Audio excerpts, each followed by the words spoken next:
பன்னீர் கிரேவிக்கு 250 கிராம் பன்னீரை க்யூபாக கட் பண்ணி எடுத்திருக்கேன்.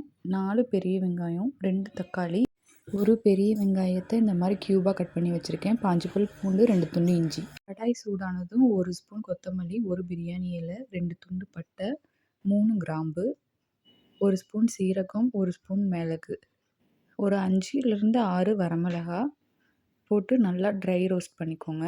ஆறுனதும் பொடி பண்ணிக்கோங்க. கடாயில் 2 டேபிள் ஸ்பூன் கடலெண்ணெய் ஊற்றிக்கோங்க. எண்ணெய் சூடானதும் கட் பண்ணி வச்சுருந்த பெரிய வெங்காயத்தை போட்டுக்கோங்க. கூடவே கட் பண்ணி வச்ச இஞ்சி பூண்டு போட்டு ஒரு லைட் கோல்டன் ப்ரௌன் கலர் வர அளவுக்கு வதக்கிக்கோங்க. இந்த ஸ்டேஜ் வந்ததும் கட் பண்ணி வச்ச தக்காளி போட்டுக்கோங்க.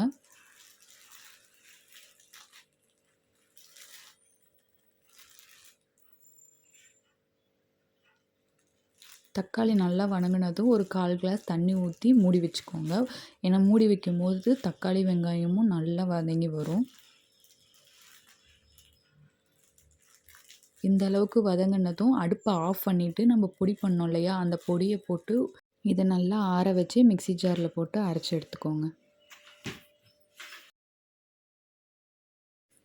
அதே பேனில் கொஞ்சமாக பட்டர் சேர்த்திக்கோங்க. இது ஆப்ஷன் தான். பட்டருக்கு பதிலாக நீங்கள் கடலெண்ணெயும் சேர்த்திக்கலாம். பட்டர் மெல்ட் ஆனதும் க்யூபாக கட் பண்ணி வச்ச பெரிய வெங்காயத்தை போட்டுக்கோங்க. இந்தளவுக்கு கோல்டன் ப்ரௌன் கலரில் வெங்காயம் வதங்கினதும் அரைச்சி வச்சோம் இல்லையா மசாலா, அதை போட்டுக்கோங்க. உங்களுக்கு தேவையான அளவுக்கு தண்ணி ஊற்றிக்கோங்க. எனக்கு குழம்பு டைப்பில் வேணுங்கிறனால நான் நிறைய தண்ணி ஊற்றிக்கிறேன். உங்களுக்கு கெட்டியாக கிரேவி மாதிரி இருந்தால் போதும் அப்படின்னா நீங்கள் கம்மியாக தண்ணி ஊற்றிக்கோங்க.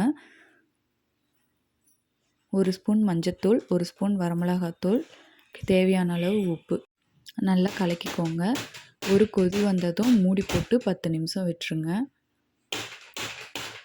இப்போ மசாலாவோட பச்சை வாசம் எல்லாம் போயிருக்கும். இந்த ஸ்டேஜில் பன்னீர் போட்டுக்கோங்க.